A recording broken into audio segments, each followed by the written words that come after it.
afternoon, good morning, I guess, depending on where it is you are joining us from.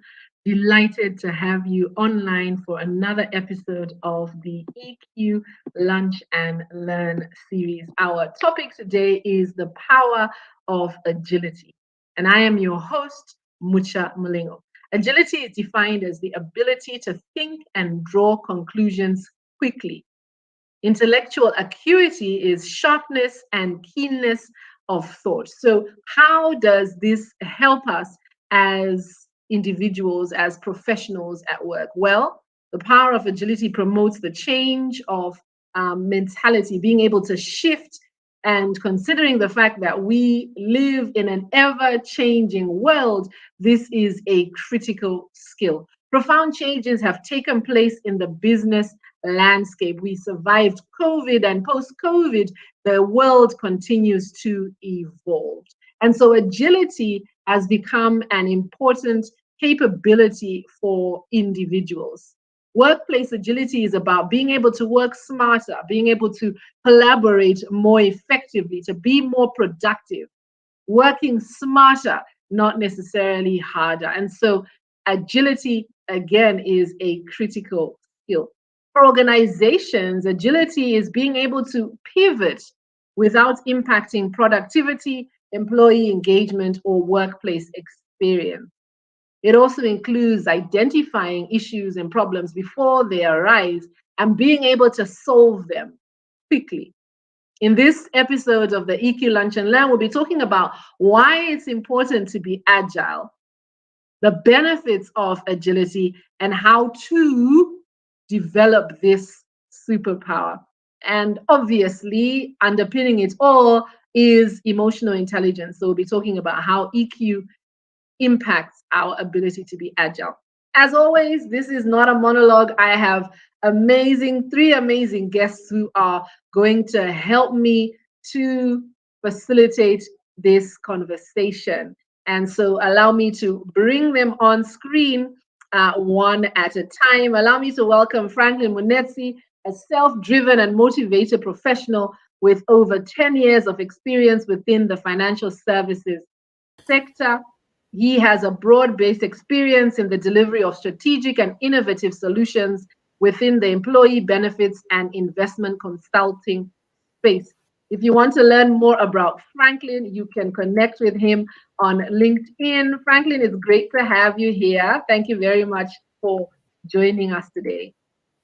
Thank you for the welcome, Mucha. We look forward to having a good conversation and learning from this discussion myself as well. Fantastic. Thank you very much for that. With Franklin helping me have this conversation, we have Sharon Zarita Adhiambo. Sharon, it's great to have you here. Let me tell you a little bit about Sharon. She's an arts administrator, consultant, and socio-cultural entrepreneur working in the creative industry in Kenya and Canada. She is the founder of Sequoia East Africa, a nonprofit that provides artists with accessible professional development training, mentorship, and a peer community. She is a journalist by qualification, and she has a graduate certificate in arts and cultural management. Looking forward to hearing more from you, Sharon. You're really welcome to the conversation. Thank you for having me. I'm looking forward to it as well. Fantastic. Last but not least, I have with me Martin Ayiro Openda, an experienced human capital management professional with deep skills in executive talent acquisition, management consulting, and process improvement implementation within the people function of organization. His experience spans across East Africa and Asia with established regional and international firms. Martin, looking forward to hearing more from you today. Thank you too for joining us for this conversation. Thank you, Mucha. Looking forward to the engagement. Fantastic. So here you have it. This is my esteemed panel. And as I always say, we will bring the learning. I hope you have your lunch and you are ready to dive in. If you are online already, please give us a shout out, whether you're joining on YouTube, I see we have a number. We have 4 people on YouTube, but I know the bulk of our engagement comes from LinkedIn. So please take a moment to say hi, send a message so that I can see you are here, especially for those who are our regulars. For those who may be joining us for the first time, you are very welcome. We do love your engagement, so do share your reflections on the comments wherever you are tuned in from.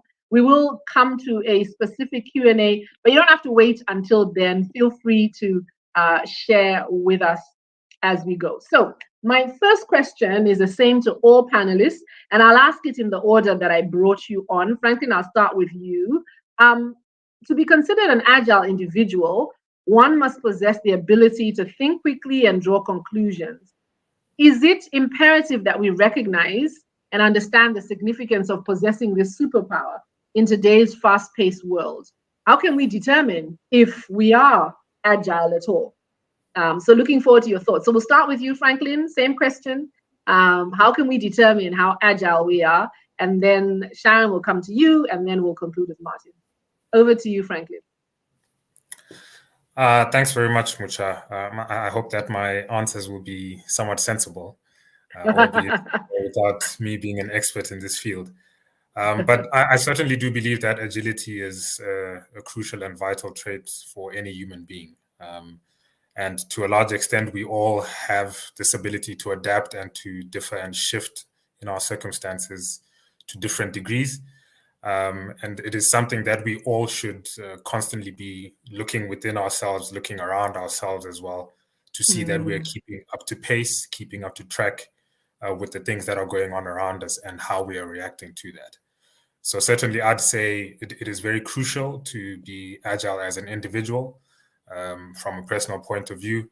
And the one way to make sure that you are keeping up to date or keeping up to speed with what is going on around you is essentially to look around. Humanity tends to move in the pack. Humanity tends to move in groups in terms of the way that our cultural norms appear, the way that our business systems and things like that develop and evolve over time. So just by taking a look at the peers and the people around us, we certainly can gauge and kind of get a sense of where we are in terms of our ability to be agile and to shift with the times as well.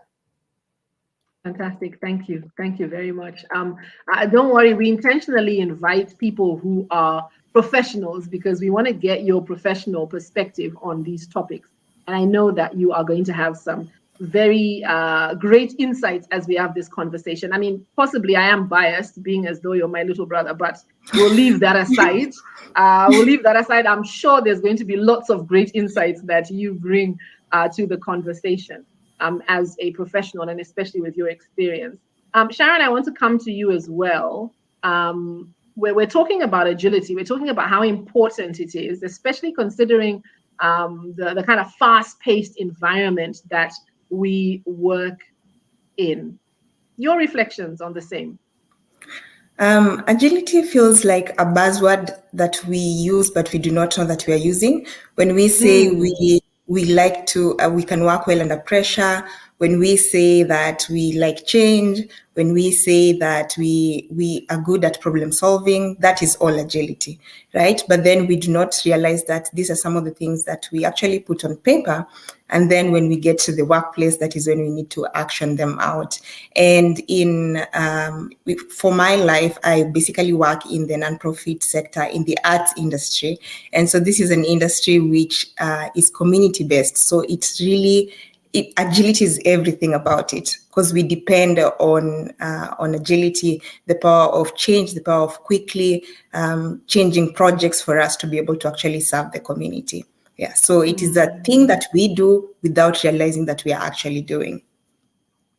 I like that. So ultimately, many of us are agile, but we may not necessarily realize that we are. And we are, as we work, finding ourselves having to shift very quickly. Thank you for that, Sharon. Martin, before I come to you, let me just say hi to some of the people who've joined us, and it's great to have you online. Thank you very much for joining us. Maithia, Raphael, thank you too for joining us. Good to have you online. Don't forget to share any reflections on the conversation that's going on or any questions that you may have. Martin, I want to come to you, just really reflecting on agility and, how someone can determine if they are agile at all, and how we can understand this concept of agility. As Sharon says, it's a word that's possibly thrown around, and many of us don't really realize or understand what it is. So, Martin, your thoughts on that?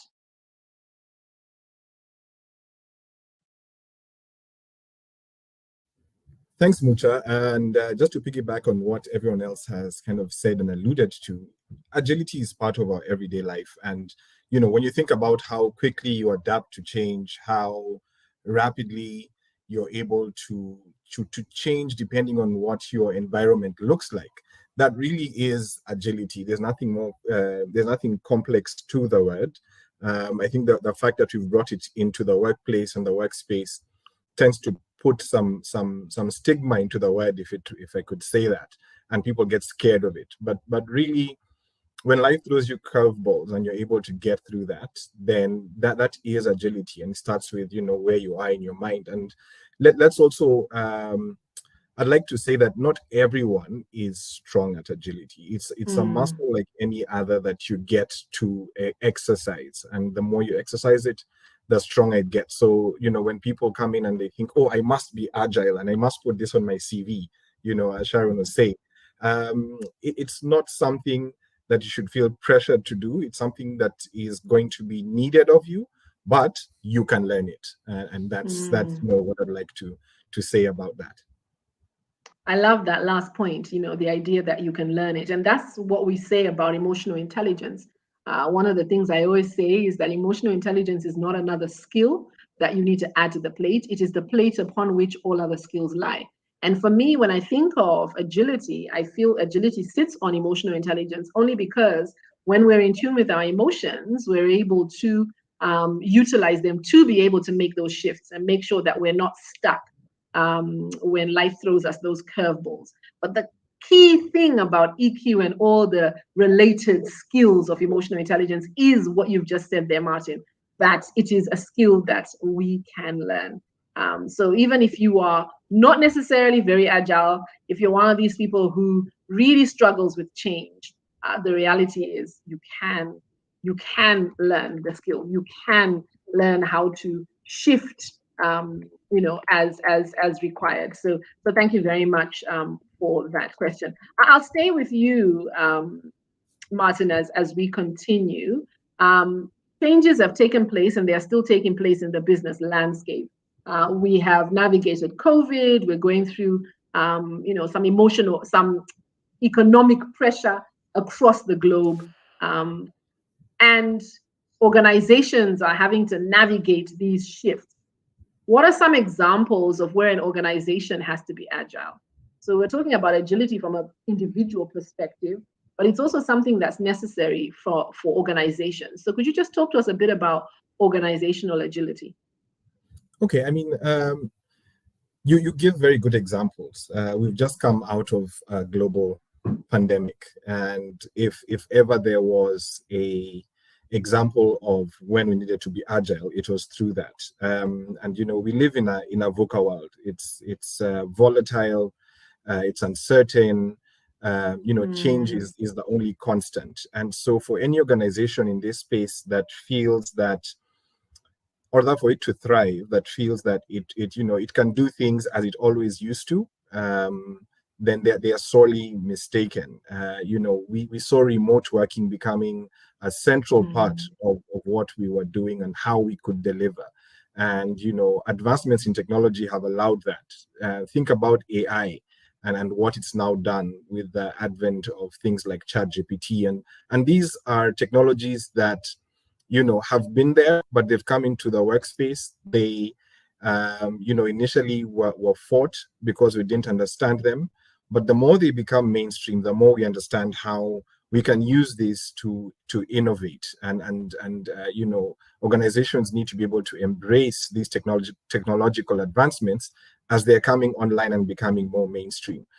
So, looking at markets shifting, customers are demanding more and faster from their suppliers. And customers here is both the user, the end user, as well as organizations looking at suppliers.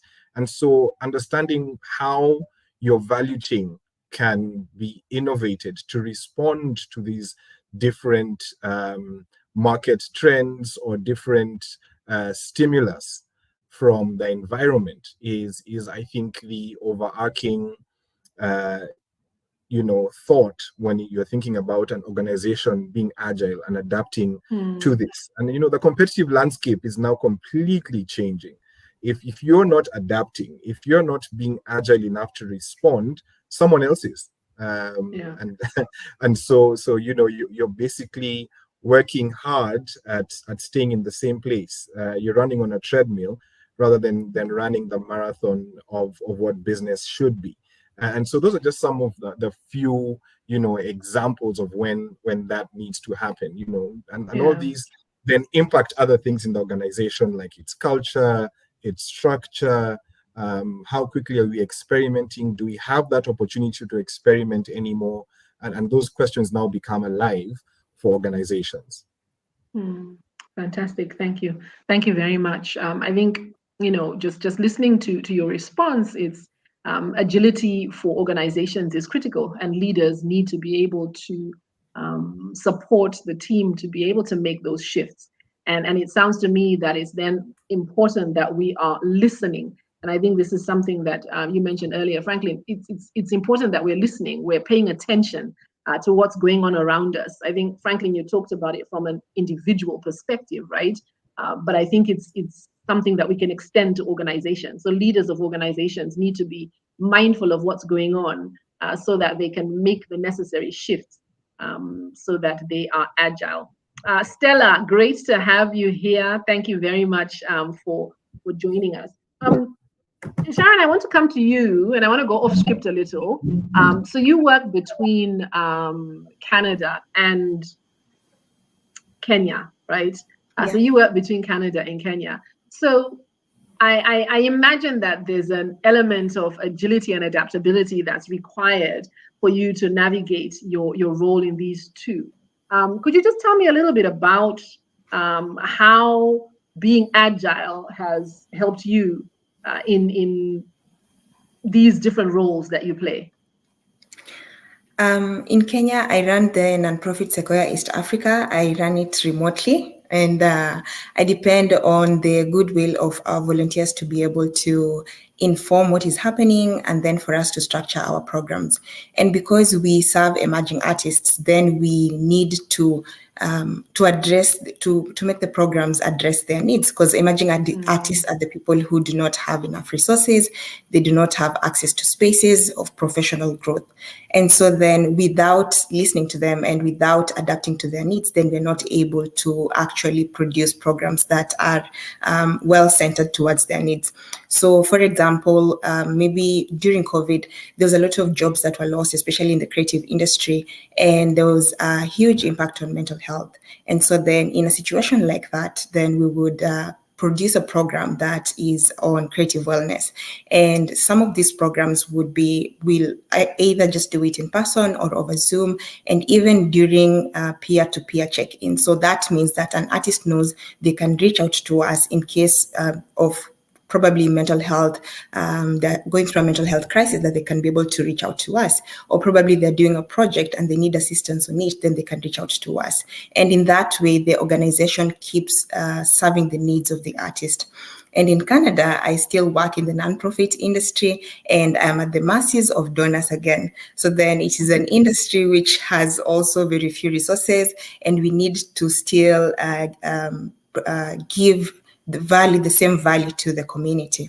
And so then one example I wanted to share earlier when you brought this question up was during COVID again, there was loss of jobs in the arts industry, and in the job that I was in, we used to have performances, but then, as you know, those were social touch points, and so then these performances had to be taken away. And we had a bike, like think of Mkokoteni. It's like a makeshift bike. So we had a bike that looks like that. And then we decided that we will take the bike, put an artist on it, and then have the artist go around the neighborhood and ask people to watch the performances at their doorsteps. So then we started like a joke. We're just like, let's put a violinist on this bike and let them go around the neighborhood. At 4 p.m. every single day we did that. And we did that to just give the community social support. Eventually, everybody knew that at 4 p.m., community care was coming in the form of an artist, either singing, in a form of a comic artist, and everybody was looking forward to that. So how did that help us? Eventually, all the big theaters that had closed wanted to provide us with space for rehearsal, partner with us because they are used to concrete spaces. But then because we could be able to adapt, then they wanted to be part of this initiative. And so then we got the donors, we got more artists, and that way we actually never closed during COVID. So these are two examples, and both of them are based on customers, like looking at the community of customers and what their needs are and how those could be fulfilled. And one last example is Safaricom. I love Safaricom. So I like how agile they are. So during COVID, they introduced the data, which is probably maybe say 20 GB for an hour. Why were they doing that? Because of Zoom calls.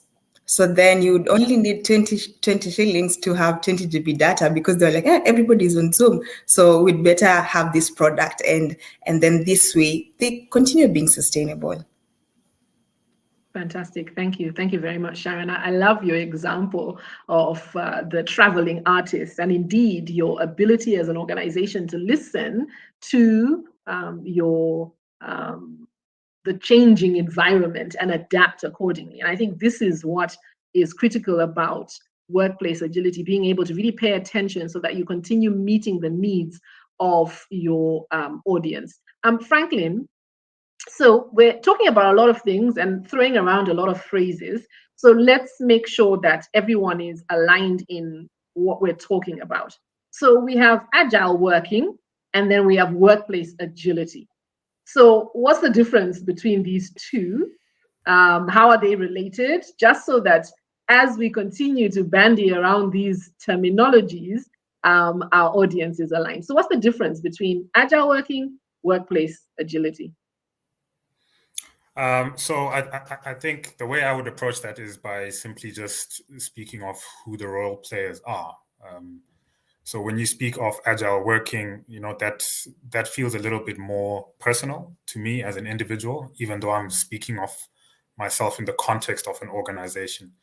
And it speaks to how flexible I am in terms of how adaptable I am to different situations, how I collaborate with people, how I respond, and how I, kind of engage with the people around me, how much freedom I have, how I can optimize certain tasks and this and that based on what is currently on my desk or what I currently have to do.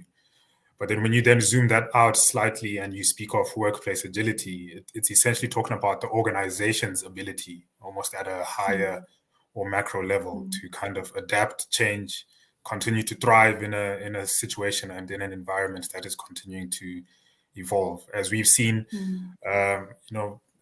Martin and we've just spoken about just the COVID situation and how companies had to adapt through that. We've spoken about how in every situation, the constant that we have is change. So COVID is just the most recent example that we have in our minds. But in every decade, if you think about it, there has been a sort of radical shift that would mean you survive as an organization or you don't. And no matter what kind of individuals you have in that organization, if the corporate structure itself or if the workplace is not agile enough to support those agile individuals, you will find that there will be failure in that workplace. And that kind of always leads to what I feel is an interesting question. Does the culture create the people, or do the people create the culture in the context of the workplace? Recently I was speaking to some people doing some master's program, and we were talking about how with the advent, at least I think the next big change post-COVID, is possibly, as Martin mentioned, tech and the advent of AI. But beyond that, there's also this talk about climate change and what that is going to mean, and what we are all doing to support our economies, support our companies, support our countries in preserving our environment. And what you find is a lot of individuals who are interviewing or joining companies are asking companies the question, what is your company doing to support climate change or to support ESG, as we would call it, rather than waiting for the company to inform that culture or the company to kind of set out how it would be agile in an ever-changing environment. And that's something that I think is important to kind of just differentiate the role of individuals in terms of agility and the role of companies as well in terms of how they create the workspace and the environment for agility.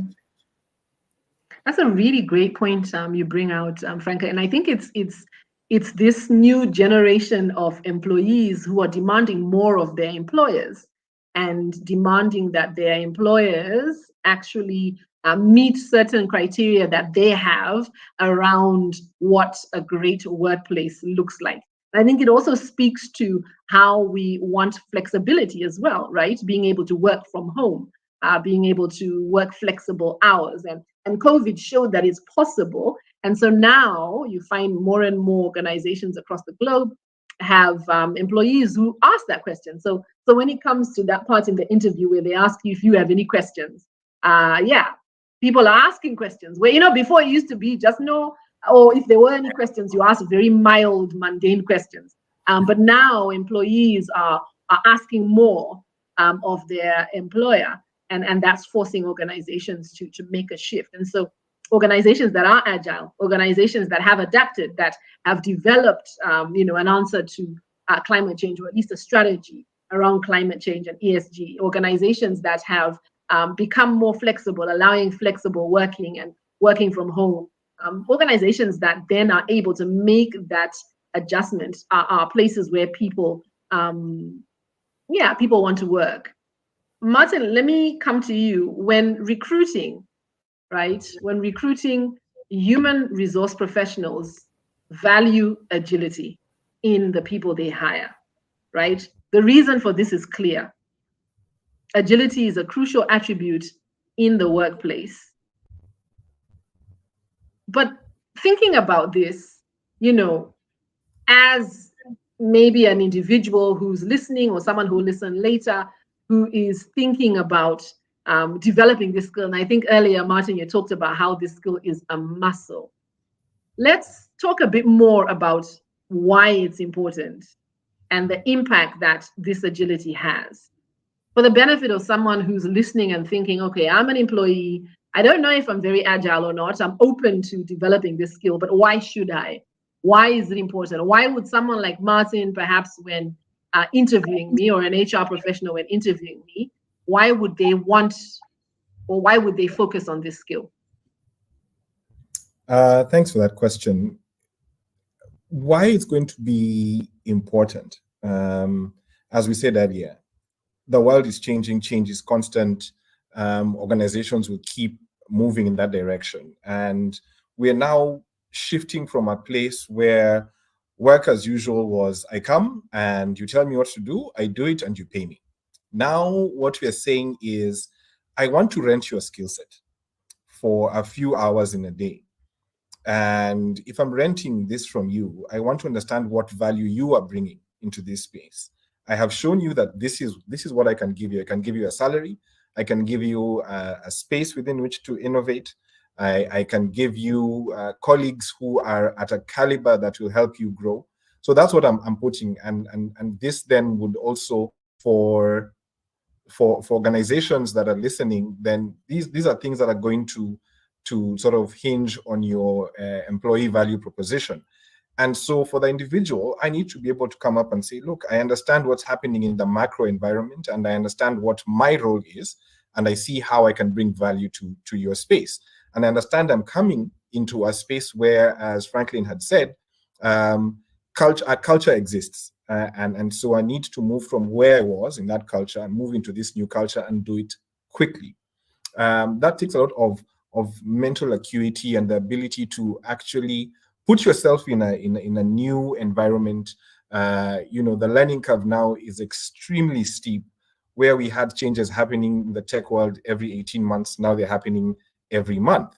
And so the same happens with the culture that is then being built. Not that it changes all the time, but it shifts to be able to adapt and stay competitive. The organization will keep shifting. Now you can decide that, agility is not something I want to do. I want to stick with my tried and tested.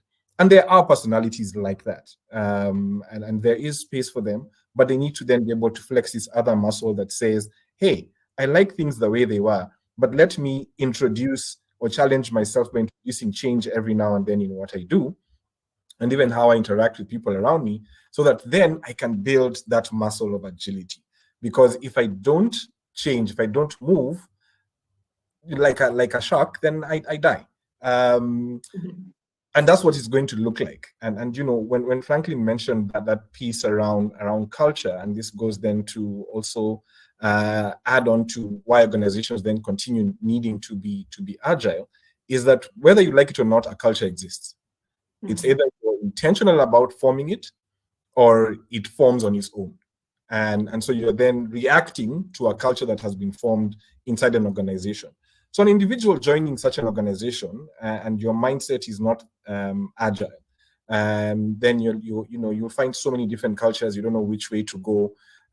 You get very quickly weeded out of the system, and so you leave yourself even without being fired. And so that's when they're entering an environment that's very volatile, where no one has taken charge of the reins and has created a culture that then supports their strategy. However, in a space where you're entering, where the organization has thought about this, you still need that agility to be able to fit in to this new space. Organizations are going to train you for technical, and so that you have to take the responsibility on yourself to grow that agility muscle, so that you fit in. Now, yes, it might be previously that work was more, we were in an employee-driven economy, where you have a lot or very little talent going after very, very few jobs. Now that's kind of shifting because the competition is global. So whereas I'm a talent acquisition expert, or I am a leadership and culture development expert sitting in Kenya, my clients don't need to be Kenyan companies. They can be companies in South Korea. They could be companies in South America, in North America. And so I need to be able to understand that is my new competitive landscape. And so if I'm constantly just thinking about, my competition is my neighbor, again, you're losing out on a battle that you didn't sign up to fight, but it exists. The battle we didn't sign up for the war in Ukraine, but we have issues here that have spanned from that, with our grain, with fertilizer, whether these are perceived or not, but we are facing that same repercussion of that war that's happening there. And so agility is important, not just for you as an employee, but also for you as an entrepreneur, as an intrapreneur in the organization, to be able to move to the next step. It's no longer these are your prescriptive things you need to do. It's more, how can I actually bring my value that you're renting time for? I really like that. And I think that's a challenge to all who are employed, right? To be asking yourself that question, how do I bring value? And sometimes that requires making a shift and moving away from this idea that my work is built around a job description and all I do is what is in that job description, but continuously looking for ways to bring value to the organization. And agility is at the core of that, being able to make those shifts in a timely manner. Sharon, what can organizations do to promote increased flexibility at work? Because agility and flexibility go hand in hand. So what can organizations do to implement, to promote increased flexibility for their employees, giving their employees that space to work in an environment that enables them to thrive? The workplace structure is very important. First of all, the work that you're doing, and also just the workplace structure. So, how are we working? Where are we working from? You know, how and how do we define these spaces? And we were talking about working from home, and we realized that we could actually do that, and people will still be productive, and you don't just have to see them. So allowing employees to be able to feel that they have a voice in determining how they work and where they work, and it doesn't have to be just about working from home or working from the office. It also is about hours. Like sometimes some people would be productive early morning hours, some people will be productive later on in the day. In creative industries, this is usually allowed, that people could come in when they can. But then also how a project structured and how a timeline is given, that when there's a lot of work, maybe it's peak season and there's a lot of work, how can employees then be able to take some time off or some rest times before the next project after that happens? So it is both the way the workplace is structured and also the work itself, how it's being worked on, like the projects or the concepts or the products development, how is that happening? And for this particular, I know because most organizations are very traditional, and this comes with the fear of, will we then be productive? But if you do not allow flexibility, then you are just making employees actually sit in chairs, and there's no good work or good quality work being produced. So as Martin said before, that I'm hiring you or I'm renting your skills, then it means that you as an employer is actually facing a loss, because you're renting skills and you're paying these people, but they're not being productive. And I feel like this is a conversation that should start be like, a lot of organizations should start having them, and a lot of employees should also start speaking up and challenging the norms that we've had in traditional spaces. Thank you very much for that, Sharon. Franklin, I want to go off script a little. I'm thinking about this conversation about flexibility, and I'd asked Sharon to share what organizations can do to promote flexibility at work. I was just wondering, for you, what has flexibility, either now or in the past, what has it done for you? How has that enabled you to be more agile? I just thinking to allow us to be a bit more practical here. How has flexibility helped you, whether, like I said, currently or in the past, to be more agile? Just thinking through, what the benefit of flexibility is now to the employee, because we've talked about the fact that employers should. So you may remember at some point on this very type of call where I walked in on one of your yes, I remember. Yes, I remember. So in essence, so one thing I value a lot, and one thing that for me has become quite important as I continue to work in my career, is flexibility to not just thrive in one sphere of life, but flexibility to thrive as a holistic individual. And I think that's one thing that many employers are starting to take account of in terms of what they require and what they expect of their staff, and what their staff then ask of them.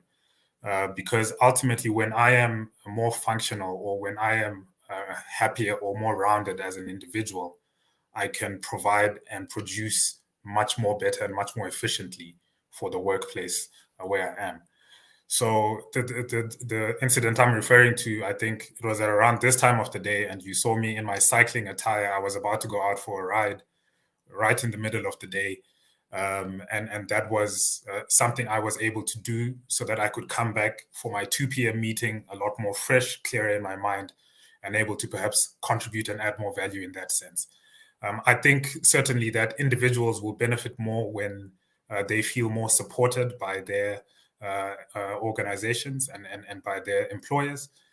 This will allow them to perhaps approach work more like it is something fun and interesting to do, rather than just mundane and repetitive and something that I have to tick off and check off. You can imagine how much more valuable a working mother will be to you when you can allow her to do her school runs in peace without necessarily being troubled at a certain point in the day, when you can allow a father to step away from the office to attend a child's school recital or something like that, and still be able to come back and provide the productivity that's needed, and so on. And I think just, corporations and companies that are more focused on holistic well-being will enable staff in kind of providing them with that flexibility and that adaptability to actually produce and provide even more for the organization. I remember reading a few years ago of how Google had introduced some sort of sleep pods in their offices, where there was actually ambient music and so on that could kind of help to put you deep into your nap, so that you could come back and still provide a lot more productivity for the workplace. All these things do play a part.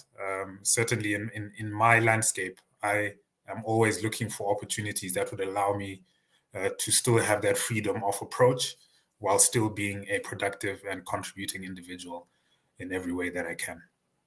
Fantastic. Thank you, Martin. Thank you very much, Franklin. Martin, I want to come to you from an HR perspective. Why do you think that there are still organizations that are holding back on this flexibility? Bearing in mind what Franklin says, and I testify, to that point that, if I'm able to do my school run in the morning or go for a football match in the afternoon, I still deliver on what is required of me, but I have the flexibility to work in the way that suits my life best. And I think now we're calling it work-life integration as opposed to work-life balance. So Martin, why is it that there are still organizations that are resisting providing that flexibility, bearing in mind the fact, to Franklin's point, that people are productive? So I think the biggest thing is that we haven't really asked ourselves that questions as organizations into how we measure productivity. So yes, we want to say, yes, we are agile, and yes, we are shifting, and we're doing all these cool things because we have great offices, we have great computers that we give our people, and we allow them to work from home. So one thing is, again, change is something we fear in general, but we haven't been able to label the fears we have of change, because then an organization might just sit here and say, okay, no, people are more productive when I can see them producing. Mm-hmm. But the truth of the matter is, the issue here is that I don't have any other way to measure their performance other than seeing them produce. Have we been able to redefine what productivity looks like, in as far as we are throwing words like we are now an agile corporation? Have we been able to, as Franklin was saying, facilitate the innovation and then be able to measure what innovation looks like?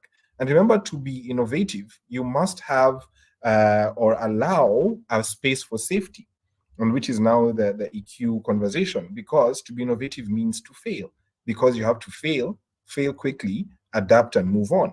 And so organizations are very scared of that failure piece, because then how do we come back from failure? Have we prepared our people to be able to bounce back quickly enough? Is that an investment we are willing to make?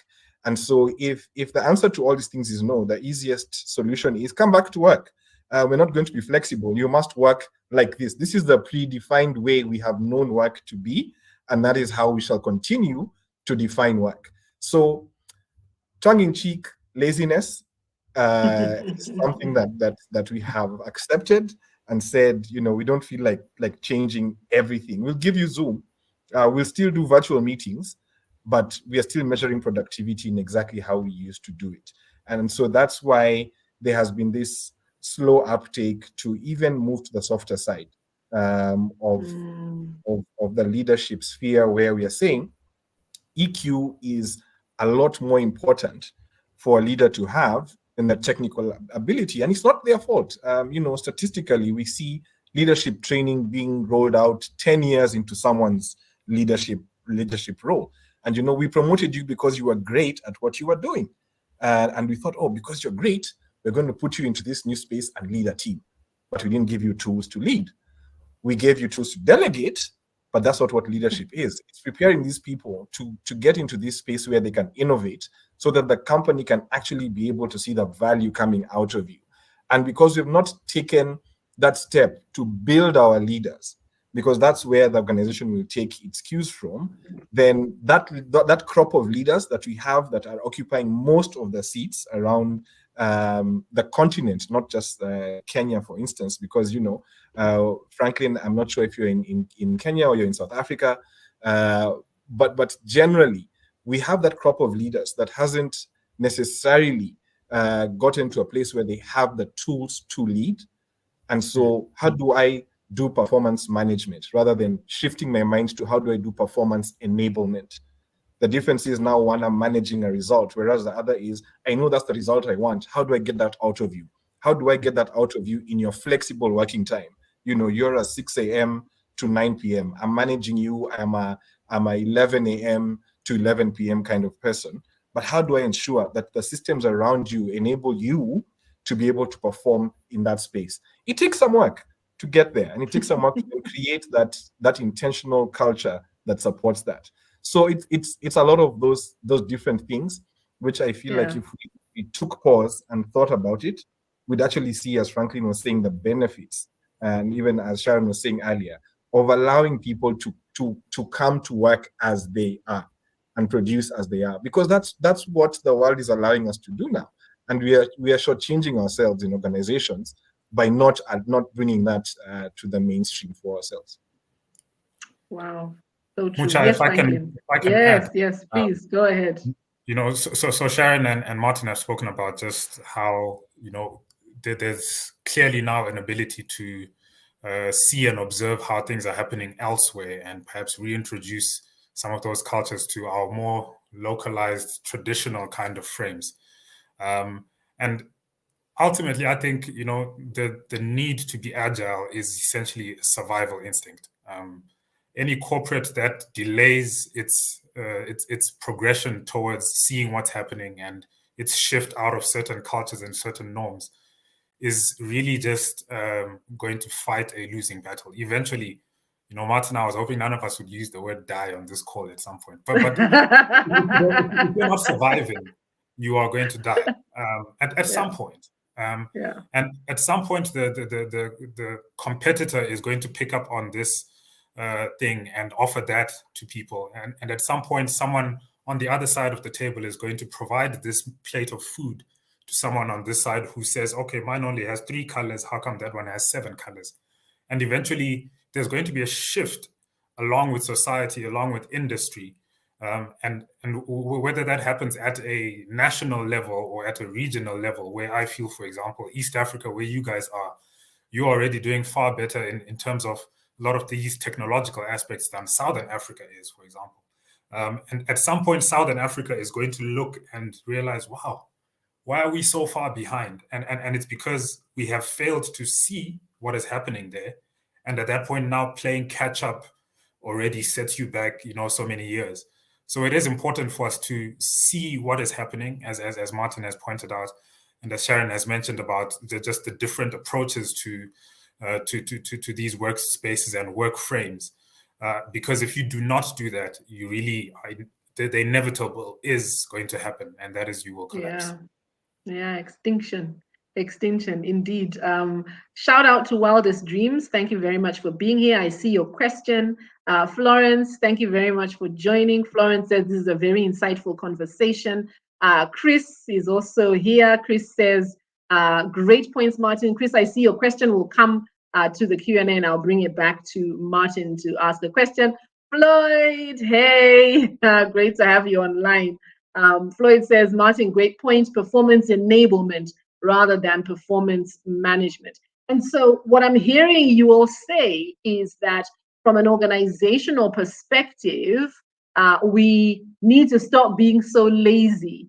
And if we want to be agile, and I think to your earlier point, Franklin, where we're looking at the person within the organization and how agile they are, and then the organization as a whole, if we want to be agile, then we need to cultivate a space that allows our people to be agile. And this goes to Martin's point about performance enablement. Engineer Julius, thank you so much for being here with us as well. So, where does emotional intelligence come into this? This is an EQ Lunch and Learn. We have these conversations the last Wednesday of every month because we believe that, as I said earlier, emotional intelligence is not just another skill that you need to add to the plate. It is the plate upon which all these other skills lie. So, what is the relationship between agility and emotional intelligence? How does agility sit on the EQ plate? And I'm going to ask all of you to share your perspectives here. How does the concept of emotional intelligence relate to agility? What is the relationship between the two? Let's go with ladies first. Sharon, let me come to you first, and then I'll ask the two gentlemen.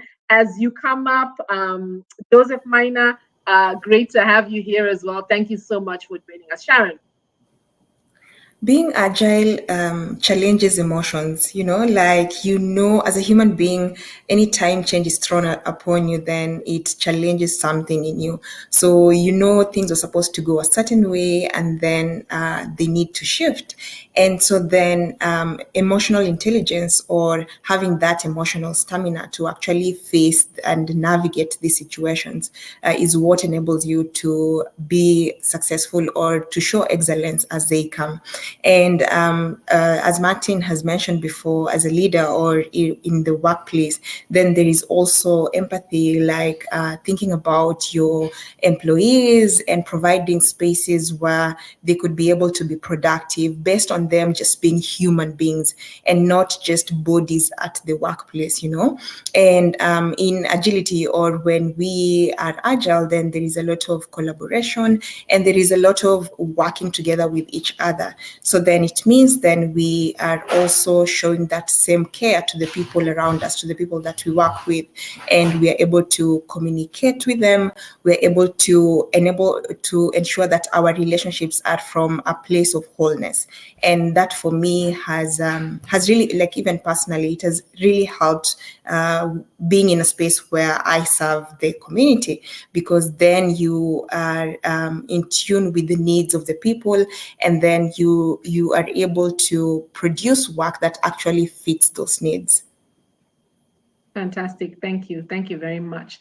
I mentioned earlier to the panel that I was facilitating a session for some leaders at a conference, and which is where I am right now. And I was talking about emotional intelligence and how it helps in navigating change. And what you said is exactly what I was talking about today, the idea that emotions drive behavior. Franklin, let me come to you first. Your thoughts on the relationship between EQ and agility. Why or how can developing greater emotional intelligence ultimately help me to be more agile? I'll probably go with a bit of a wordplay there. You're speaking of emotional intelligence and agility. So you could kind of fuse those and talk about emotional agility, because you also need to be able to shift how you deal with your emotions. Your emotions cannot be the same at this point in your life as they were 10 years ago, because there's so much around you that has also shifted, so much around how you work, how society functions, that has also shifted. So the same way that we would react, for example, 20 years ago to the LGBTQ community from an emotional point of view is very different to the way we react to it now. The emotions are similar, but the way we respond and act and kind of move around those is different as well. We have to be smarter in how we approach these things. We have to be more considerate in how we discuss and factor a whole lot of these different situations as well.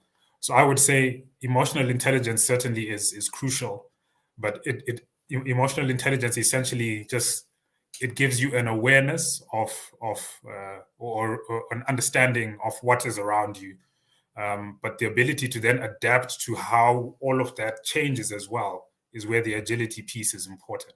You need to be able to shift even your intelligence and show and apply that intelligence in different atmospheres and in different circumstances.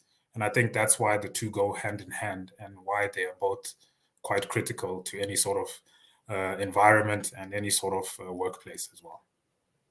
I love that. Yeah. So being emotionally agile, right? And I think that emotional agility begins with self-awareness.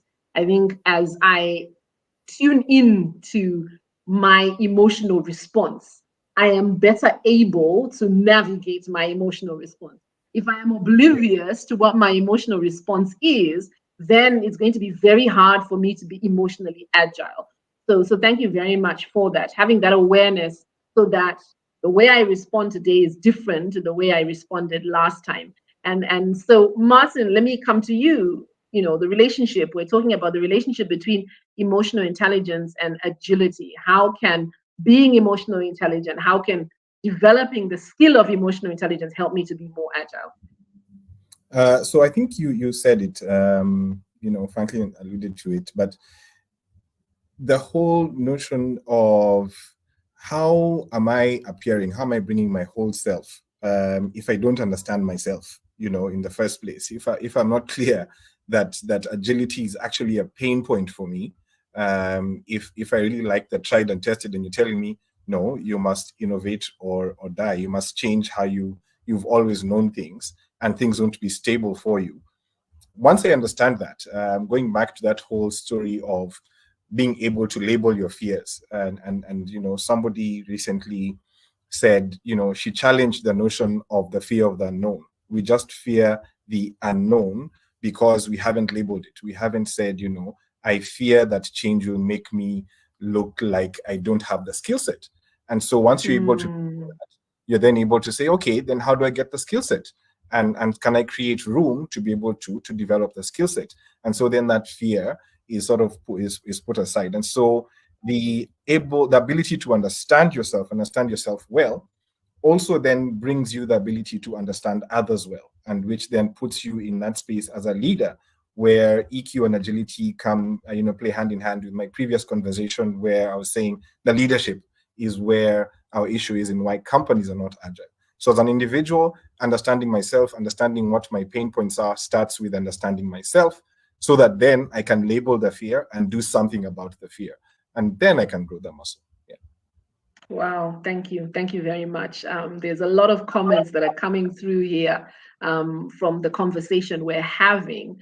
Kimani, great to have you online. Kimani says, this is an extremely meticulous conversation, linking performance enablement with emotional intelligence. And this is to your earlier point, and actually you've mentioned it again, that oftentimes the organization isn't as agile as it could be because the leader themselves is not agile, right?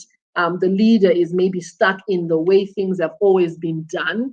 And your earlier point then is not able to maybe manage performance if people are working from home. And so the solution is, instead of enhancing my skills, come back to the office, right?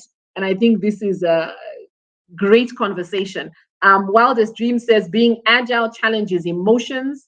EQ is the toolbox that will enable you to navigate them. So this is a comment that Sharon made. So our audience are really enjoying the conversation. So I want us to answer some questions that have come through, and there are a number, but allow me to just continue sharing some of the comments that have come through. Great insight indeed. Thank you, engineer. And Floyd says, performance enablement rather than management. Awesome point.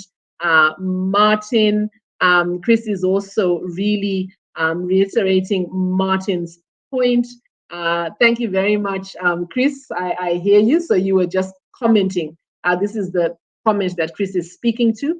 Thank you very much. Great points, Martin.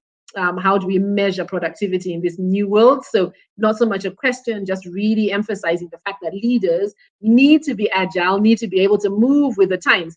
And, you made an interesting point earlier, Martin, about how most leaders are promoted for their technical skill and probably only go on a leadership training 10 years after the fact. And so they are expected to perform a task that they've not been prepared for. So let's answer some questions. There's a question here. What does an agile employee look like? What does an agile employee look like? Sharon, let me start with you. your thought on this. What does an agile employee look like? So what does agility look like in practice? And I'm going to ask each of you to share your perspectives, because I think that this is a great question. Over to you, Sharon. So it's actually how they perform or how they approach work. So an employee who, when a problem arises or when maybe this was the solution that was supposed to be given, but then there is an obstacle. So who is the first in the room to say, oh, let's do this, or let's change it this way, Also somebody who is able, through the process of work, is able to be the buzzwords again, to be very detailed oriented, but then to actually pay keen attention to each aspect of it, and not in a sense of just keen attention and then that's it, but make it that it is excellent in that point and actually serves the needs of the project. So somebody who, instead of looking at only the bigger picture, as we go through the process of producing work, the person who in that process can be able to address certain areas and make them excellent. And then as well, somebody who, resiliency, like emotional intelligence, as we are talking about it as well, somebody who displays that kind of characteristic in the way that they work. And this also comes in tune with the way they work with other people. So for example, if it is in a hierarchical workplace or in a place where you need other people, the way you collaborate with somebody else. So they were probably you were waiting for someone else's work to be completed for you to take it on, and then you do your piece. So when that hasn't happened, how do you respond to that? How do you bring along solutions that were not thought of before? How innovative are you to make the eventual results get there without the first indication that were put in place having been there? Fantastic. Thank you. Thank you very much. Martin, I can come to you. I can see Martin and Franklin both nodding their heads. Martin, I'll come to you, and then Franklin, you can share your reflection as well. Super. Yeah. An agile employee. So I'll give an example of an engagement I have been doing recently, where a company wants to, as you're expanding, there are different ways of expanding. You can buy another company and grow, which means you're also buying that company's culture, and you're putting in your own culture there. For instance, an agile employee looks like one who says, I am afraid of this challenge that comes with this new company coming to buy us, which means I could be out of a job, and says, okay, I accept this, I see where it's going, and I want to give this a chance. I'm not saying I'm going to stay, I'm just saying I'm going to give this a chance.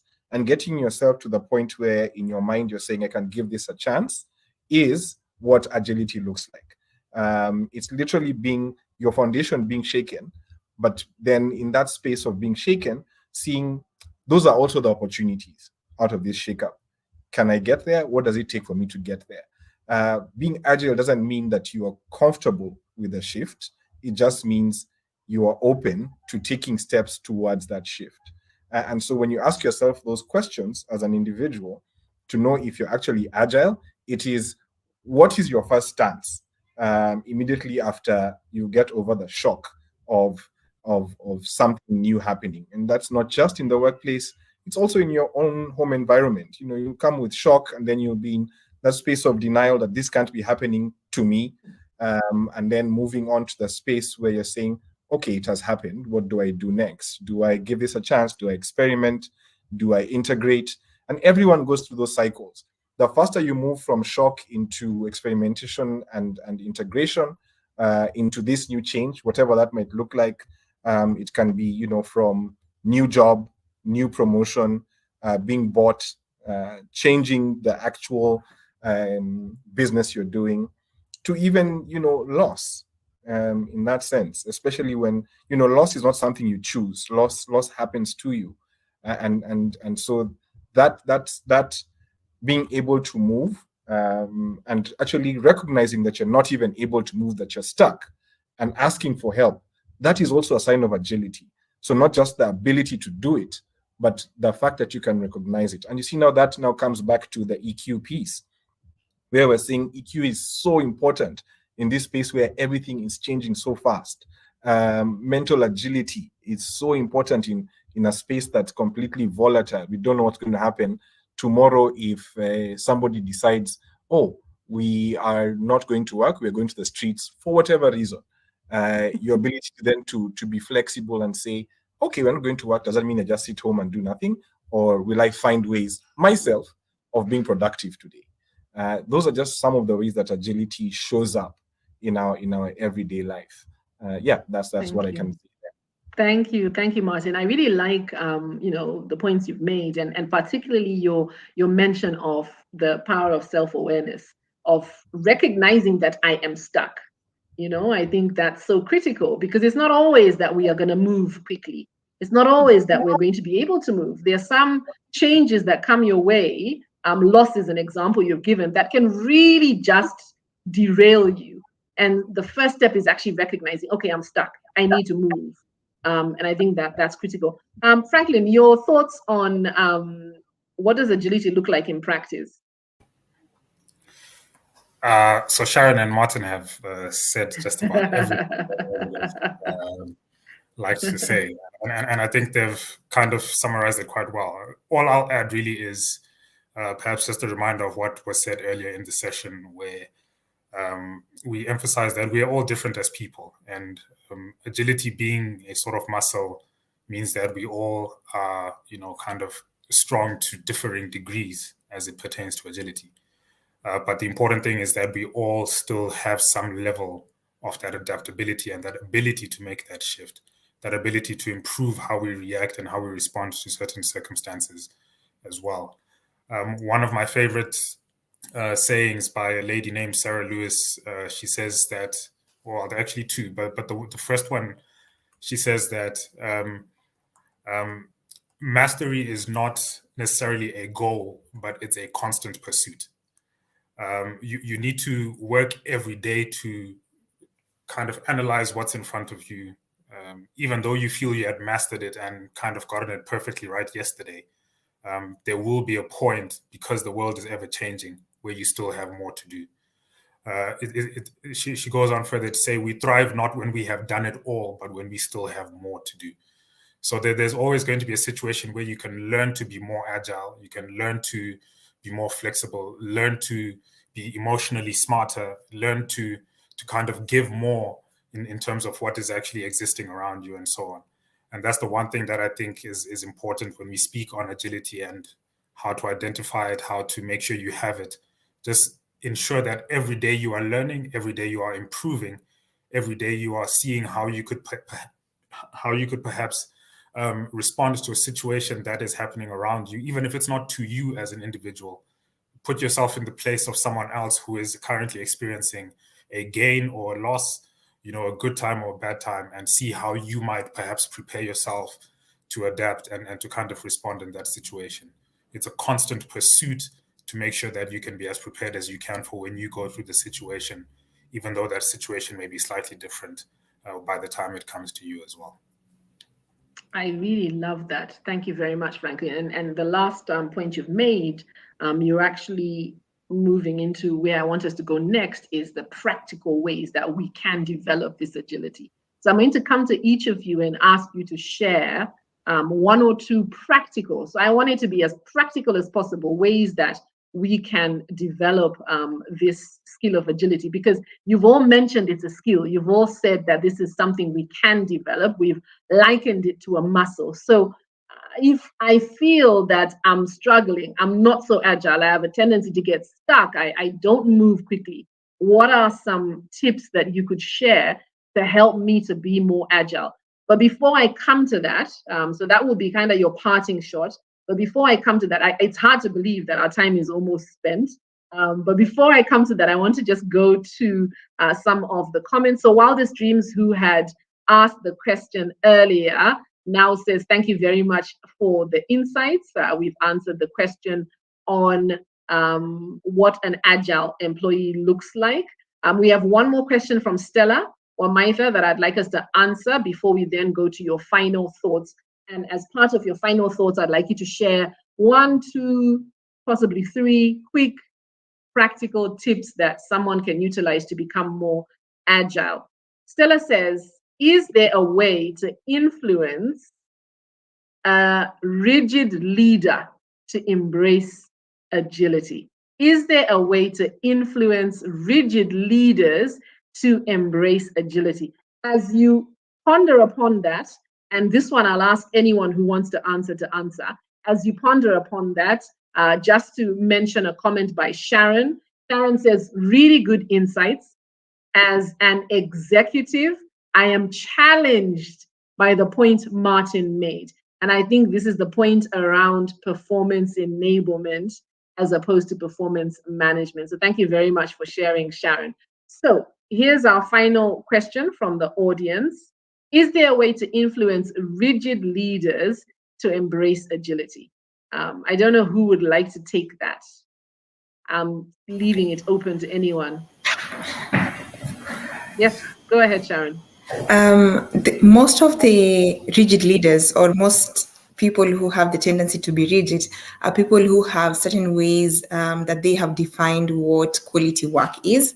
And so then the first way to challenge this is to indicate or to challenge if actually quality work is being done. Like, what are the results that they were expecting, and actually indicating how those results are not being met. I think it was Franklin who mentioned about the ability to let a working mom sometimes go away to meet the needs of her children, versus a mom who's frustrated and is in the office and has been called at 3 p.m. to go to the school, and then spends the entire 2 hours until 5 p.m. thinking about it and not going, So then challenging such leaders comes with showing them, like, challenging the way they define quality work. And that could be a good place to start. I really like that. So what you're saying is you showcase your ability to actually achieve goals, to be more productive, given the space that you are asking for. I really like that because you are approaching this from a perspective where you understand what they're trying to achieve, and you're trying to show them that you can still achieve it. I really like that point. Martin, you look like you wanted to add something. You actually added it. It was that coming from that place of understanding, why is this person being rigid? When sometimes we say challenge, there can be the conception of it's now you're coming to a fight. And yes, it is what you're doing, but that the approach that you could use, and since we are an EQ Lunch and Learn, is just coming from it from the perspective of, why is this person rigid? What is it that they actually want? And how can I then show them that I can provide what they're looking for, regardless of what is happening now? And eventually, people then, that the word that Stella was using was influence. Eventually, when they see that these results are being achieved with less effort, because then you don't have to sit here micromanaging me, the more they let you be.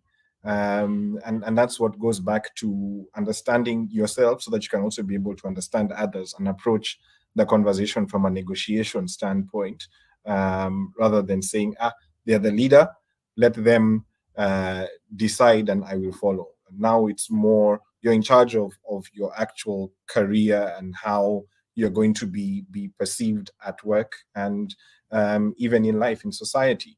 And so just adding really to what Stella and yourself, Mucha, have said, is the approach for yourself mentally would be, can I find out what this person actually needs? What are their pain points? And how can I, by this solution, help them? Which is innovation. Yeah, 100%. Thank you. Thank you very much. So I think the idea here is that even in our approach to dealing with a lack of agility, we need to be agile ourselves and, just take a step back and leverage the power of emotional intelligence to be able to connect with our leaders. Stella, I hope that has answered your question. I am always amazed at how quickly 90 minutes passes. I guess they say time flies when you're having fun. A big thank you to everyone who's joined us, but don't go away yet, because the best part of this is yet to come as my panelists share some practical tips that you can utilize to either build or strengthen this skill of agility. The critical thing to note from our conversation is, and I think both Martin and Franklin alluded to this, that at the end of the day, we have different levels of agility that we currently have, but this is a muscle that you can work on. So, Martin, let me start with you. What tips would you like to share as you as we wind up the conversation and you give us your parting shot? What practical tips can you share on how to build this muscle? Okay, so I'll share this from a individual perspective and what you can do, you know, from an EQ space for yourself is, you know, one might be induced change for yourself. You know, the same way you go to the gym and you're lifting at a 10 kilo weight every day, eventually you will, and you know, doing many reps, you can then lift a 40 kilo weight once, you know, or a you know, 50, an exponentially larger weight is what you'll be able to lift when you know, you've been lifting smaller weights every day consistently. So inducing change for yourself, you know, simple things like, I have always eaten at this one restaurant, go to another place. You have some control over that, you know, and that is agility, and your mind starts rewiring itself. And that's just how the brain works. Whenever you do something new neurons and neural paths are being formed.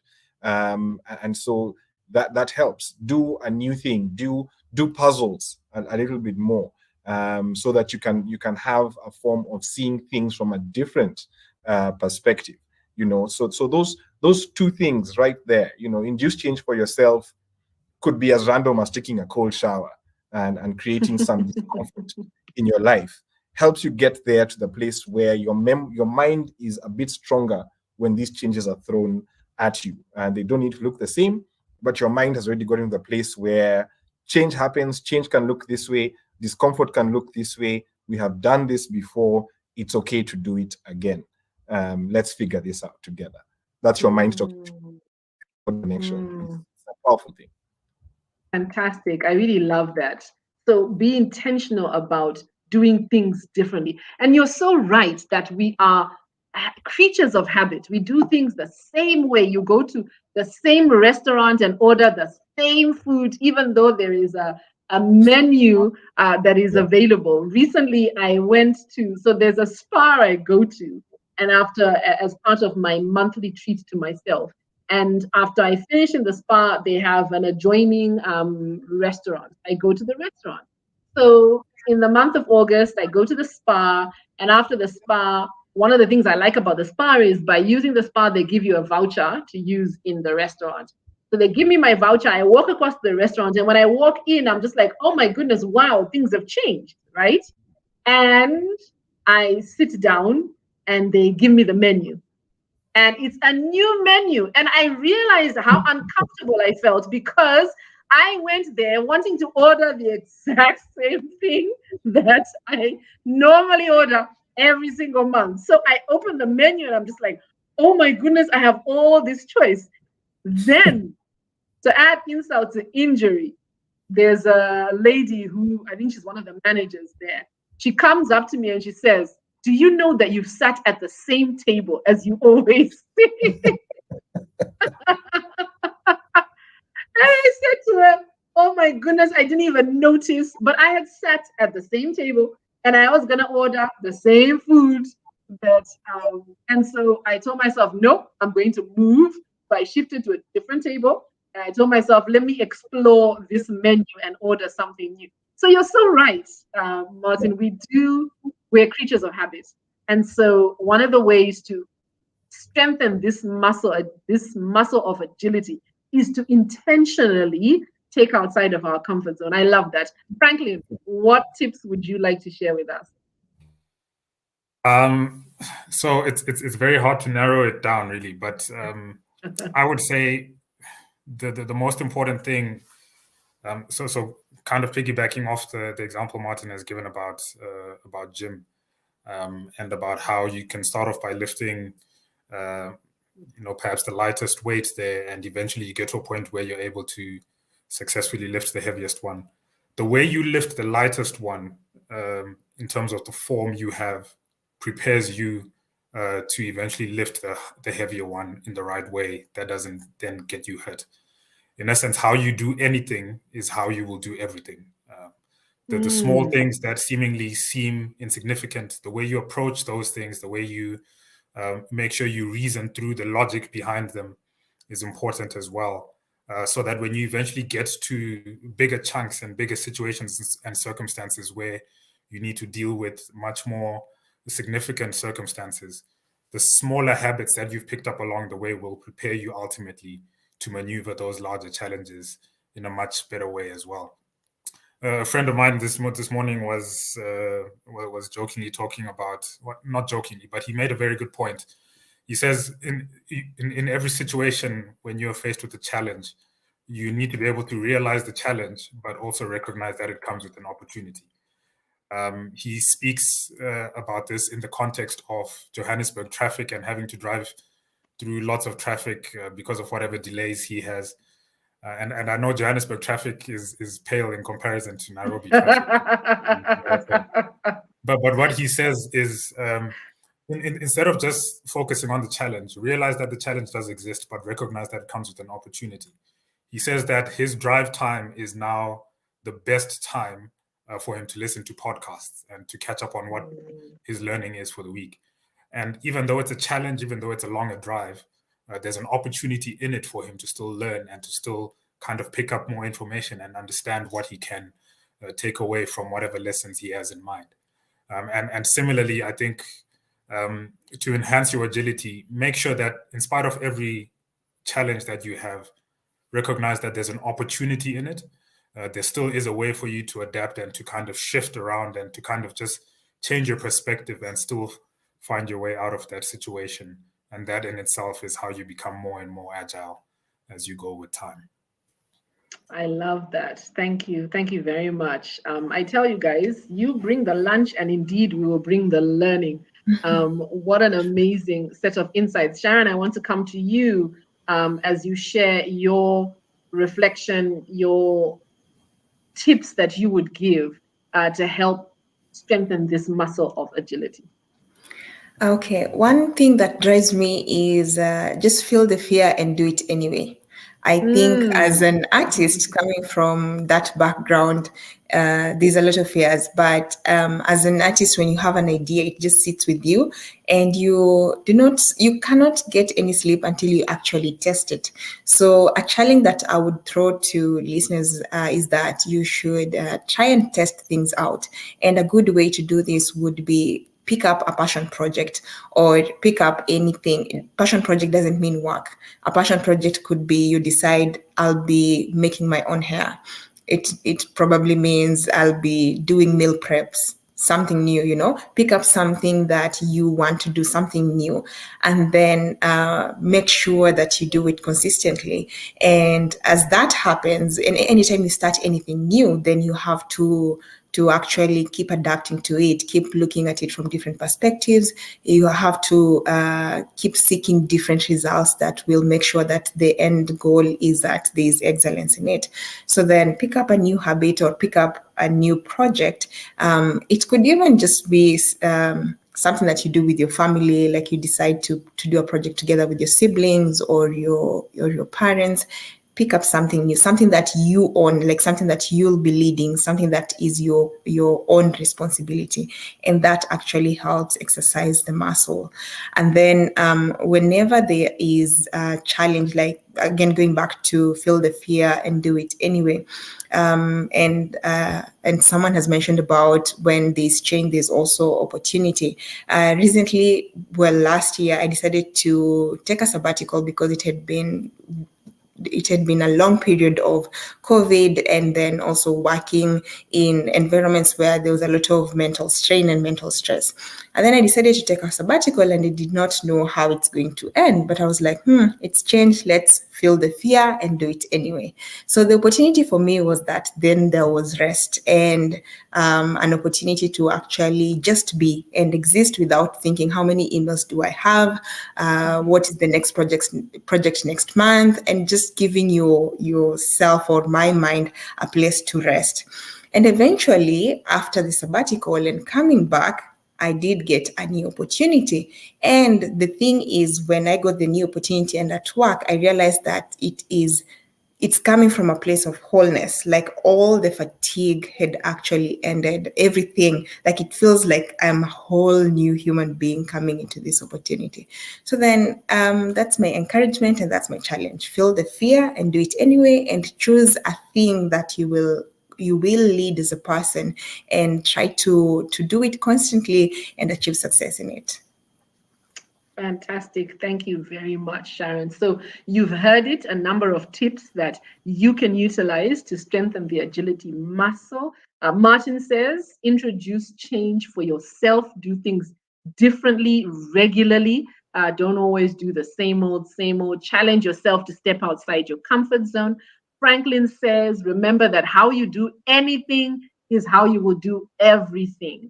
So take care of those small habits, because when you do, they will lead you to being able to do the harder things. Recognize that every challenge provides an opportunity. So start looking for the opportunity in the challenges that you face. And then Sharon says, feel the fear and do it anyway. Be willing to test things out and pick up a passion project or a new habit, because this will keep you on your toes. Well, I don't know about you.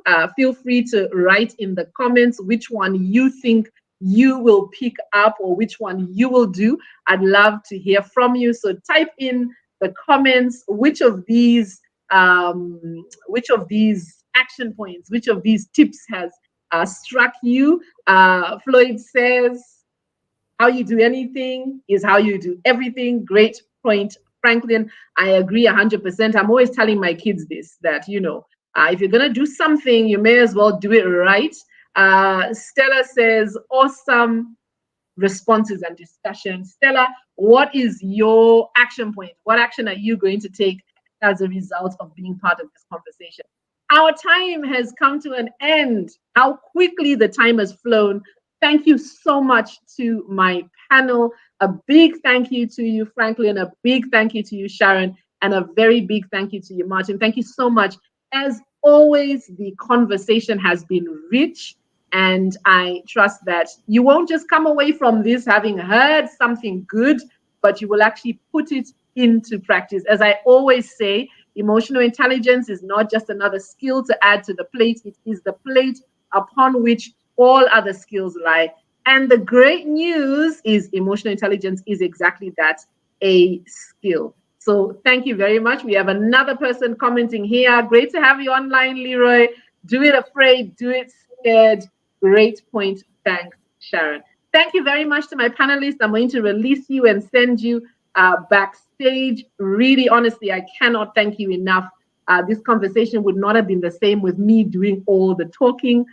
We appreciate you for joining us. So goodbye for now. Thank you very much to all of you. Thank you, thank you, thank you. As I always say, if you bring the lunch, we will bring the learning. Today has been a great opportunity to learn, and I indeed have learned some really great tips. My biggest takeaway today has been the fact that every challenge provides an opportunity for me to do things differently. Every challenge provides an opportunity, and that's a great reminder for me. I don't know what your reminder was, but thank you so much for joining us. Next month, same place, same time, the last Wednesday of every month. Join us once again for another EQ Lunch and Learn. For now, allow me to say goodbye and enjoy the rest of your day. Thank you so much for being here today.